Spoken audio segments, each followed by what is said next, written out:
오늘 우리가 함께 나누게 되는 말씀은 포도원 품꾼의 비유라고 알려진 비유입니다. 이 비유는 우리가 익숙하게 알고 있는 본문이지만 읽을수록 마음이 불편해지는 말씀입니다. 왜냐하면 이 말씀은 우리의 상식과 계산을 정면으로 흔들기 때문입니다. 아침 일찍부터 나와서 수고한 사람과 오후 늦게 나와서 1시간가량 일한 사람이 똑같이 한 대론을 받습니다. 이것을 들으면 어떤 느낌이 드십니까? 우리의 본능은 곧 이렇게 말합니다. 이것은 불공평해. 아침부터 나와서 수고하고 애쓴 사람과 오후 늦게 나온 사람이 같은 임금을 받다니요. 너무나 불공평한 이야기 같습니다. 그런데 이 비유는 단순한 품삯의 이야기가 아닙니다. 이 말씀은 마태복음 19장과 연결해서 읽어야 비로소 우리가 그 뜻을 알 수 있습니다. 마태복음 19장 27절에 베드로는 예수님께 이렇게 묻습니다. 보소서,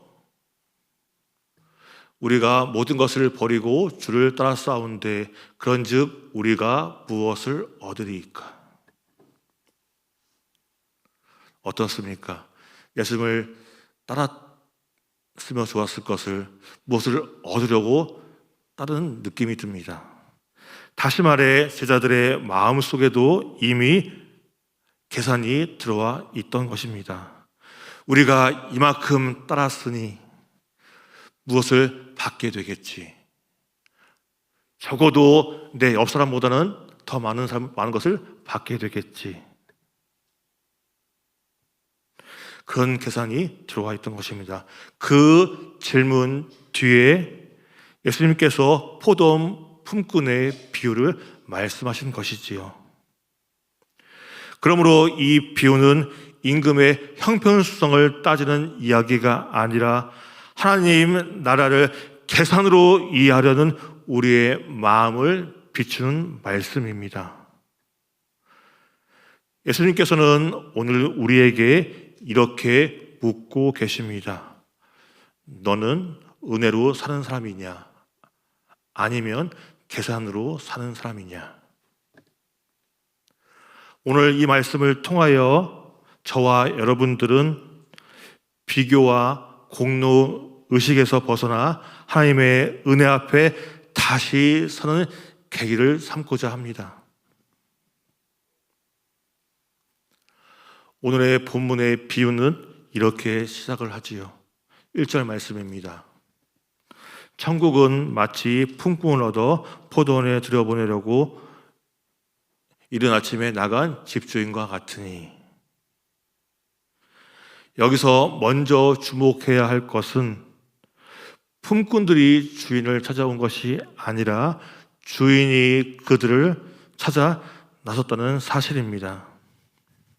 그런데 그 주인이 참 미련한 것 같습니다. 이른 아침에도 나가고 제3시에도 나가고 제6시에도 나가고 그만 가도 될 것 같은데 제9시에도 나가고 심지어 제11시에도 다시 나갑니다. 이 장면은 하나님께서 어떠한 분인지를 보여주는 것이라고 할 수 있습니다. 하나님께서는 사람을 찾으러 오시는 분이십니다. 포도원 문은 이미 열려 있지만 그 안에 들어가는 시작은 언제나 주인의 부르심이었습니다. 그들이 장터에 서 있던 이유를 본문에서는 자세히 설명해 주진 않지만 한 가지 분명한 것은 아직 아무도 그 사람들을 불러주지 않았기 때문에 그곳에 서 있을 수밖에 없었습니다. 그런데 주인이 와서 이렇게 이야기합니다. 너희는 포도원에 들어가라. 이것이 바로 은혜입니다. 은혜는 하나님께서 먼저 찾아오시는 사건이라는 것입니다. 우리의 구원도 그렇습니다. 우리가 하나님을 먼저 찾은 것이 아닙니다. 하나님께서 우리를 먼저 부르셨습니다. 우리가 예배자리에 나온 것 같지만 사실은 하나님께서 이 자리 가운데 우리를 부르신 것입니다. 그리고 이끄신 것이지요. 우리가 신앙을 시작한 것 같지만 사실은 하나님이 먼저 손을 내미신 것입니다. 그래서 구원의 자격은 결과가 아니라 부르심의 열매입니다. 어떤 사람은 어려서부터 어머니의 복중에서부터 예수를 믿었습니다. 또한 어떤 사람은 인생의 한복판인 그 순간에 우리 주님을 만났습니다. 어떤 사람은 오랜 방황 끝에 늦은 나이에 예수님을 믿게 됩니다. 그러나 중요한 것은 언제 불림을 받았느냐가 아니라 누구에게 불림을 받았느냐 하는 것입니다. 우리 예수님의 부르심은 받은 인생은 결코 늦지 않습니다. 하나님의 시간표 안에는 늦은 인생이 없다는 것입니다. 그러므로 이 말씀은 낙심한 사람에게 큰 위로가 됩니다. 나는 너무 늦었더라고 생각하는 사람들에게, 혹은 나는 기회를 이미 놓쳤다고 하는 사람에게, 혹은 나는 하나님의 쓰임을 받기에 너무 나이가 많다라고 하는 사람에게 우리 주님께서 오늘 이렇게 말씀하십니다. 아직 해가 지지 않았다. 너는 포도원에 들어오너라. 하나님 나라는 늦게 시작한 인생도 은혜 안에서 새 출발을 할 수 있습니다. 동시에 먼저 불림받은 사람들에게도 교훈이 있습니다. 먼저 믿는다는 것은 공로가 아니라 특권입니다. 먼저 섬긴다는 것은 업적이 아니라 기회입니다. 오랜 신앙생활을 했다는 사실은 자랑의 근거가 아니라 더 깊은 감사로 나아가는 이유가 되는 것입니다. 먼저 불림을 받은 것 그 자체가 이미 큰 은혜를 받은 것입니다. 이것이 우리에게 필요한 첫 번째 고백이라 할 수 있습니다. 그 고백은 주님, 내가 여기 있는 것은 내 자격 때문이 아니라 우리 주님의 부르심 때문입니다라고 고백할 수 있습니다. 아멘이십니까? 혹시 내가 스스로 믿었다고 해서 나오신 분이 계십니까? 그럴 수 없죠. 우리의 나온 이유는 우리 하나님께서 부르셔서 이 자리 가운데 나오게 된 것입니다. 이 고백이 회복될 때 우리의 신앙은 다시 은혜 위에 서게 됩니다. 오늘 말씀의 하이라이트입니다. 드디어 저녁이 되었습니다. 그때 주인이 일꾼에게 삭을 나눠주지요.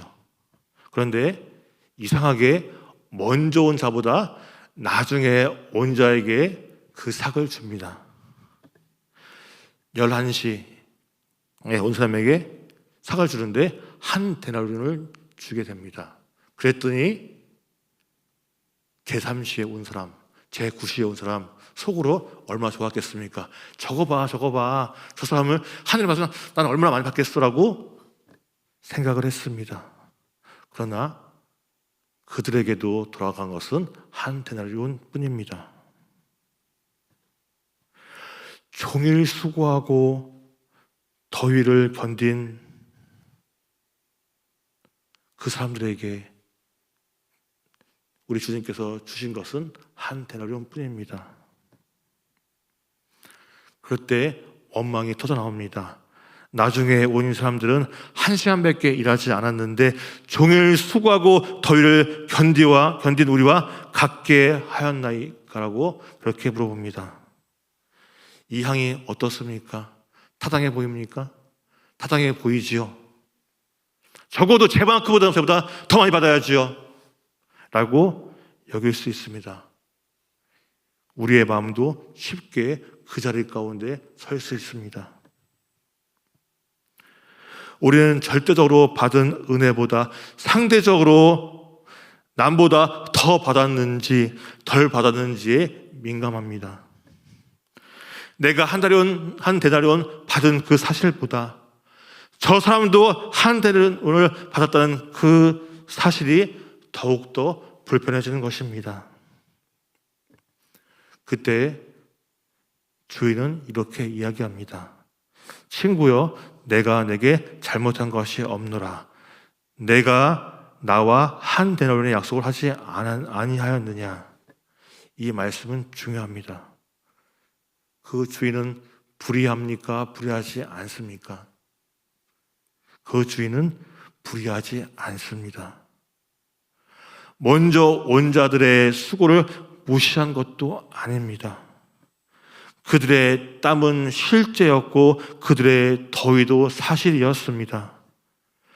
주님은 충성을 가볍게 여기시는 분이 아닙니다. 그러나 그 수고가 하나님께 은혜를 더 요구할 권리는 되지 않습니다. 문제는 적게 받은 데 있지 않습니다. 남이 은혜 받은 것을 견디지 못하는 데 있었던 것입니다. 그래서 주인은 이렇게 이야기합니다. 내 것을 가지고 내 뜻대로 할 것이 아니냐. 내가 선함으로 내가 악하게 보느냐. 여기에서 천국의 질서가 드러나게 됩니다. 하나님의 나라는 임금의 계산서가 아니라 주인의 선하심으로 움직입니다. 은혜는 거래의 결과가 아니라 하나님의 자유로운 사랑에서 나오게 되는 것입니다. 그런데 큰 문제가 있습니다. 우리가 신앙생활을 하면서 자꾸 하나님과 거래를 하려고 합니다. 하나님, 이거 꼭 들어주셔야 돼요. 안 들어주시면 저 죽어요. 할 때가 얼마나 많습니까? 저 이것만 해결해 주시면 제가 무엇을 더 해드리겠습니다라고 할 때가 얼마나 많습니까? 하나님, 제가 이만큼 봉사했으니 하나님께서 나에게 갚아야 주셔야 되는 거 아닙니까? 라고 할 때가 얼마나 많습니까? 때로는 나보다 옆 사람과 비교하면서 저 사람은 저렇게 복을 받았는데 나는 이만큼 했는데도 불구하고 이거밖에 받지 못했다고 할 때가 얼마나 많습니까? 그러나 복음은 거래가 아닙니다. 복음은 받을 자격이 없던 자가 받는 선물인 것이지요. 더 정확하게 말씀드리자면 우리에게는 선물이지만 예수 그리스도께는 어떻습니까? 그 모진 매와 모진 고통과 십자가에서 달린 그 고통 값싼 은혜입니까? 아주 값비싼 대가였습니다. 우리가 받은 한 데나리온, 그 은혜는 십자가 없이 주어진 것이 아닙니다. 우리에게는 거저 주어졌지만 우리 예수님 핏값입니다. 우리 예수님께서 우리의 죄를 대신 짊어지셨기 때문에 자격 없는 우리가 하나님의 자녀가 되었습니다. 그러므로 우리는 이렇게 말해야 합니다. 왜 저 사람도 받습니까가 아니라 주님, 나 같은 사람도 받았습니까? 라고 그렇게 말해야 합니다. 사랑하는 여러분, 봉사가 깊어질수록 더 감사하고 기뻐해야지 개선적이 되어서는 안 됩니다. 헌신이 쌓일수록 더 겸손해야지 더 억울해서는 안 됩니다. 교회는 공로의 경쟁터가 아니라 은혜의 공동체입니다. 하나님의 선하심을 함께 기뻐하는 자리인 것입니다. 누군가 늦게 예수를 믿고도 그 큰 은혜를 받는 모습을 보십시오. 누구가 짧은 신앙의 시간에도 뜨겁게 헌신하는 모습을 보십시오.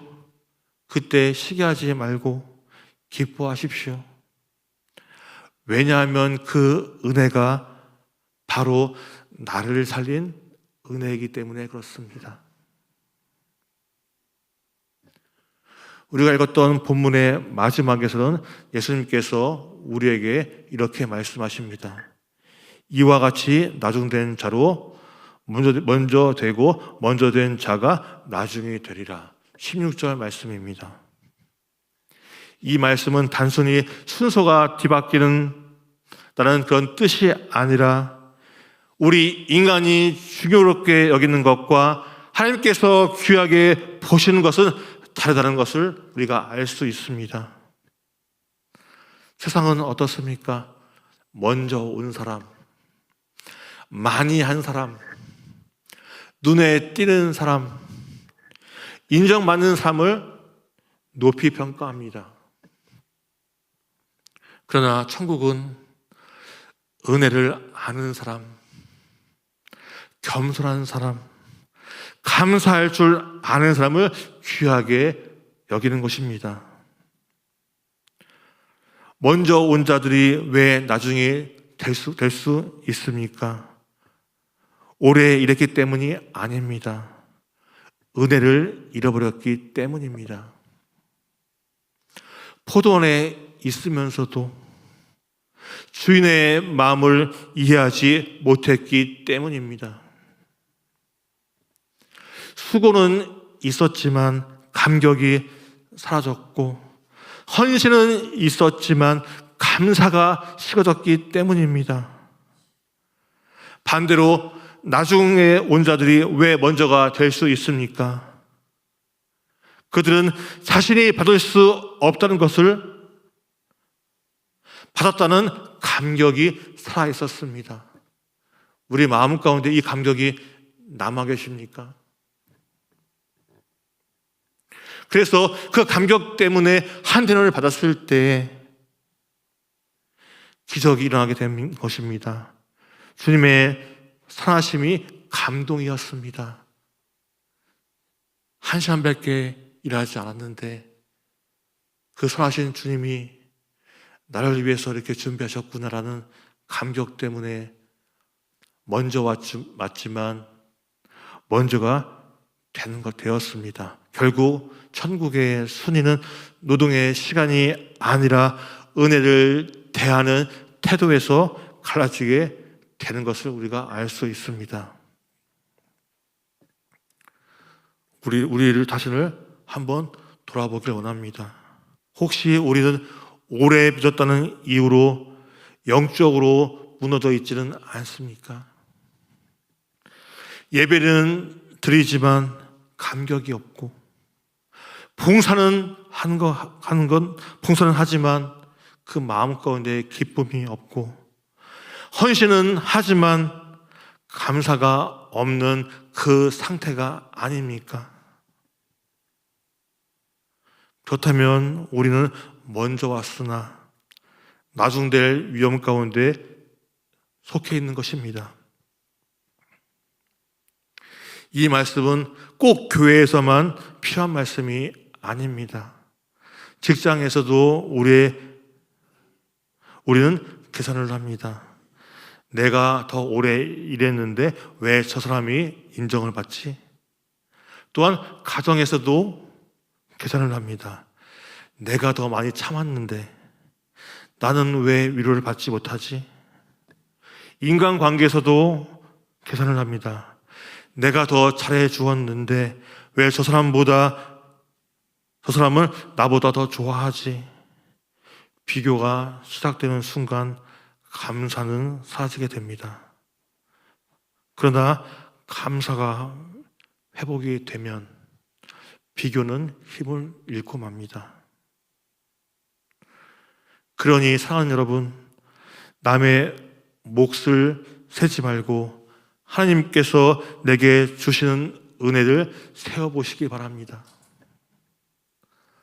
오늘 이 시간에 숨 쉬는 것, 또 이 시간에 나와서 예배할 수 있는 것, 또 우리가 구원을 받은 것, 하나님의 자녀로가 된 것, 말씀을 들을 수 있는 것, 섬길 수 있는 교회 공동체가 있다는 것, 이것이 모두 다 한 데나리온의 은혜입니다. 복음을 정말 잘하는 사람은 왜 저 사람도 받습니까? 라고 하는 질문을 하지 않습니다. 주님, 어찌 나 같은 자도 주셨습니까? 라고 고백을 합니다. 천국 백성은 남의 은혜를 계산하는 사람이 아니라 자기에게 임한 은혜를 감사하는 사람입니다. 천국 백성은 비교의 언어보다 감사의 언어를 선택하는 사람입니다.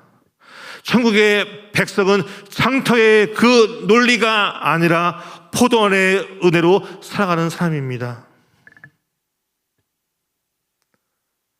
오늘 본문은 우리를 다시 복음 앞으로 부릅니다.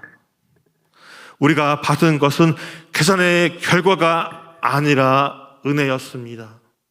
아멘이십니까?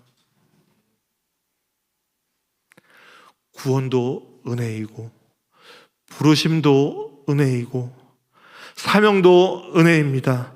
처음부터 끝까지 1분 1초가 모두가 다 하나님의 은혜입니다.